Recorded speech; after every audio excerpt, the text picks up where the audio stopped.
Bonjour chers internautes, c'est Il Pastore pour une déclaration christologique, c'est-à-dire notre compréhension de qui est Jésus le Christ, entre la communion anglicane et les églises orthodoxes orientales.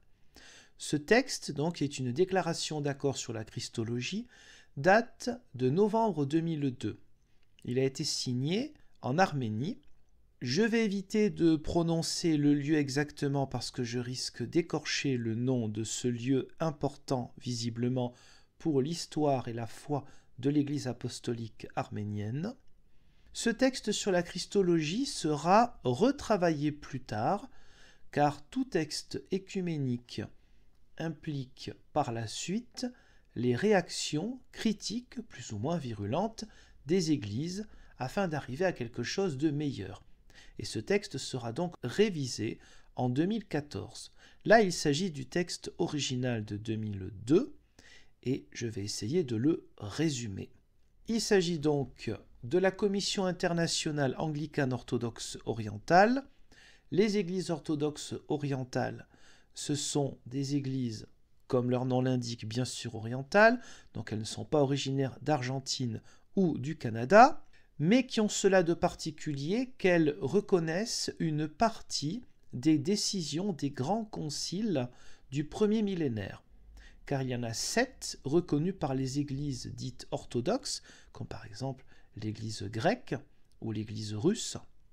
Les églises orthodoxes orientales, les Coptes en Égypte, les Syriaques ou les Arméniens, reconnaissent 2 ou 3 des grands premier concile, Nicée 325, Constantinople en 381, Éphèse en 431, mais ne reconnaissent pas les décisions du concile de Chalcédoine pour diverses raisons. Quelques mots.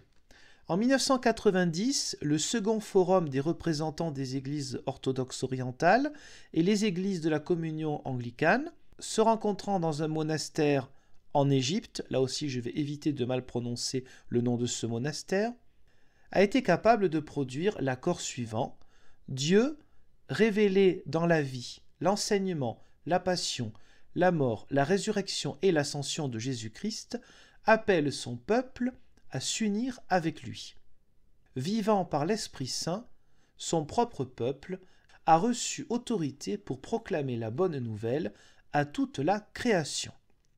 Le forum a aussi suggéré un accord sur la christologie entre les églises orientales et la communion anglicane comme désormais possible, en prenant note que l'œuvre théologique en détail a été faite par les représentants des deux familles de l'orthodoxie entre 1964 et 1971.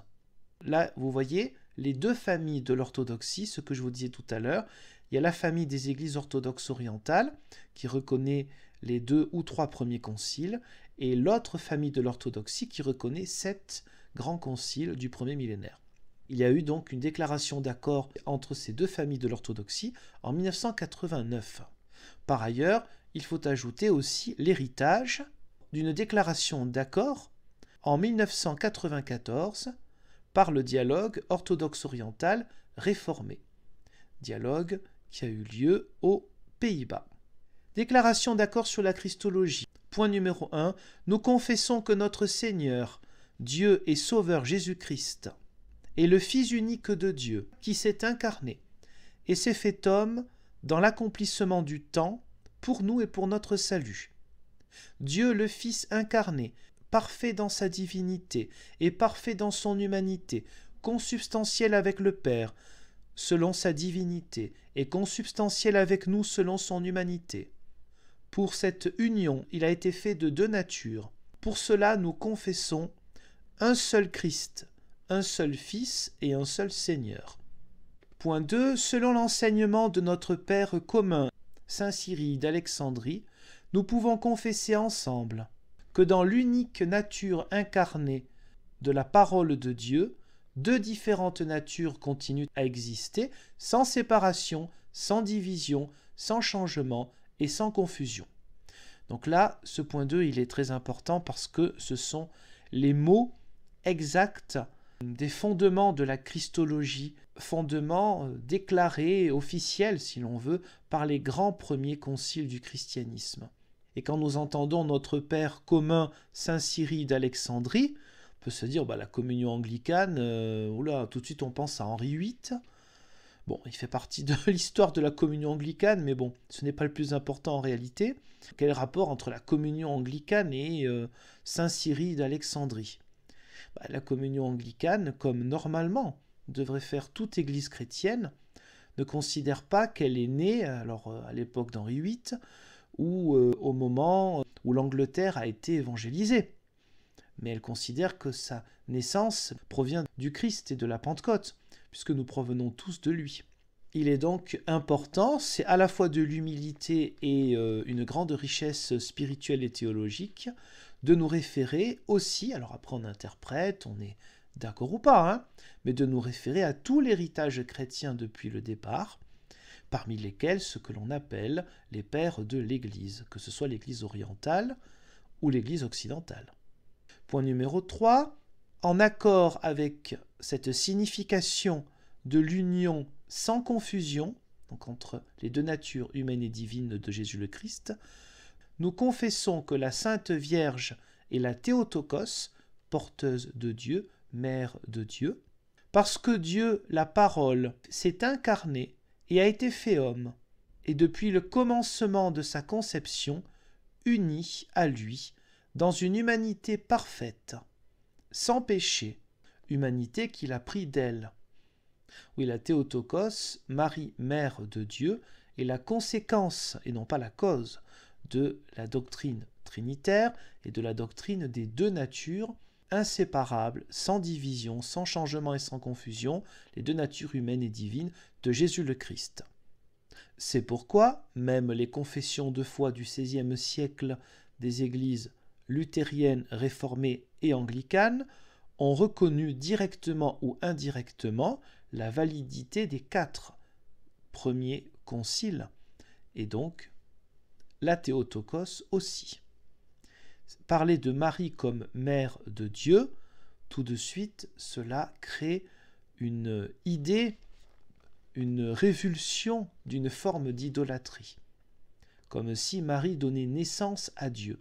Dans ce sens-là, évidemment, ce n'est pas la théologie chrétienne.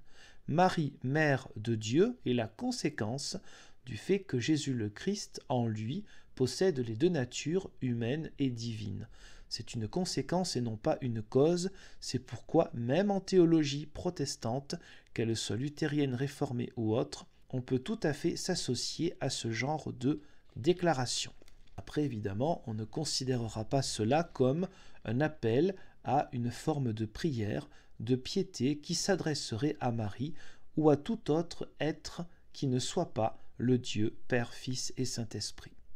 Un peu plus loin, numéro 5, les deux côtés sont en accord pour rejeter l'enseignement qui sépare ou divise la nature humaine, à la fois âme et corps du Christ, de sa nature divine, ou réduit l'union des natures en sorte que l'on nierait que la personne de Jésus-Christ est une seule personne.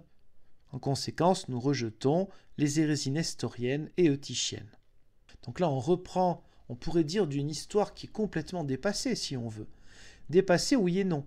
À chaque époque de l'histoire du christianisme, il peut y avoir une tendance des chrétiens à marquer plus le côté humain de Jésus le Christ ou plus le côté divin.